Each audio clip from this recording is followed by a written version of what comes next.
hawa ndio wasichana hapa duniani. Wanapenda kuvalia kama wanaume, yani wao walijigeuza kukuwa wanaume hapa duniani kabisa kabisa. Msichana ambaye huyu anaitwa Faye. Faye, let me warn you. Acha kuvalia boxers za wanaume. Zunguke imao huko mwanaume basi. Msichana namba 2 na mwenye aliua kwa kuvalia kama mwanaume hapa duniani, huyu anaitwa Mercy. Mercy, let me continue warning you, useless girl.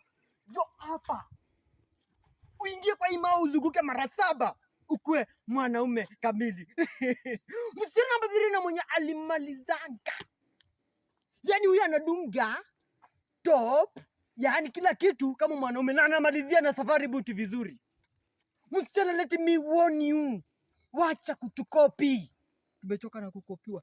Uzunguke imao ukue mwanaume kamili. Sakafyuka yoga tuwe kamisi. Kadi hizo napea majamaa mnadijua mademu wanavaliaje kama